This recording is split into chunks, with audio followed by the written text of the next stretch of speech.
Vous voulez vous présenter? Pour commencer peut-être? Que je me présente? Ouais. Je me présente comme je suis. Je vois pas très bien ce que je pourrais vous dire. Vous voulez Nom, que prénom, que je dise mon nom? Mhm. Je m'appelle Claude Guillaume de Maillot.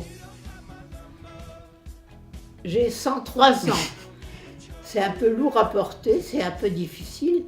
C'est pour ça que d'ailleurs que j'ai écrit un bouquin qui s'appelle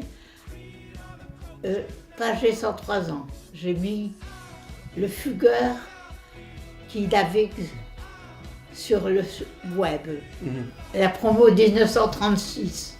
Et pourquoi on vous appelait Zizi quand vous étiez à l'école? Ah, c'est une histoire assez compliquée, l'histoire de Zizi. Quand j'étais à Louis-le-Grand, on m'appelait Bisute. Dans le concours, vous savez, on criait un peu « Tu bisutes, Zizi, tu visites, bisute ». Les gens ont compris Zizi.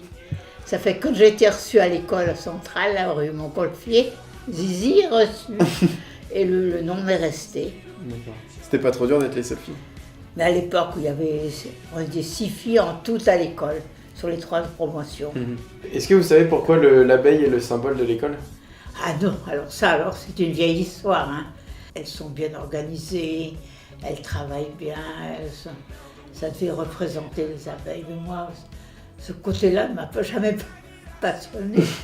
Non, moi, ce que je voulais démontrer, c'est que tout le monde les filles pouvaient entrer à Centrale comme les autres. Ça me décourageait quand on me disait « Ah, vous êtes une exception ». Je lui dis « Je suis une exception, mais je ne devrais pas en être une. Ça ne tenait pas debout. » C'est une drôle de façon de raisonner, enfin. Moi, je me rappelle, quand j'étais petite, je me battais avec les garçons. J'avais le dessus, moi, au début.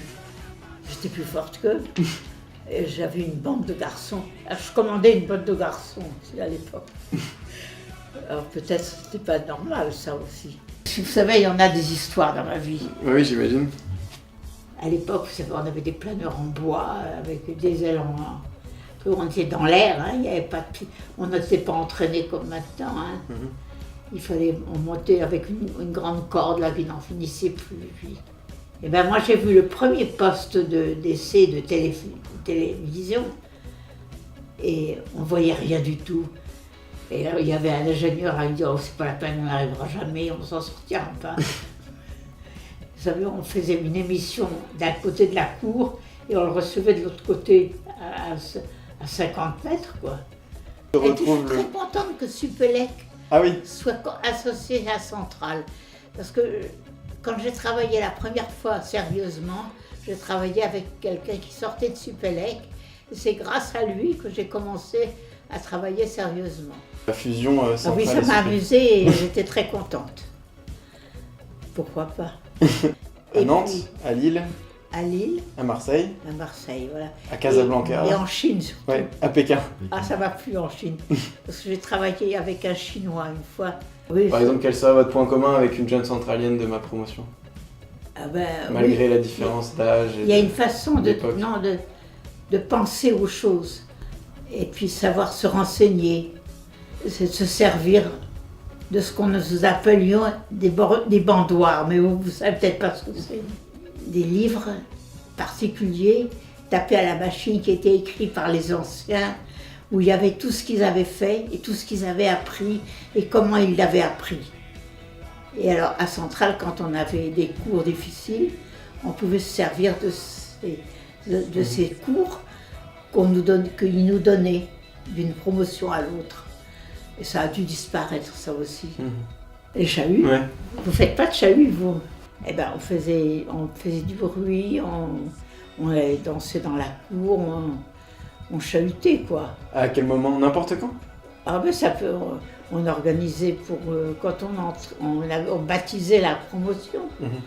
Quand on nous a baptisés, on était à genoux dans la cour tous, et les gens nous jetaient d'eau pour nous baptiser, un peu de sable.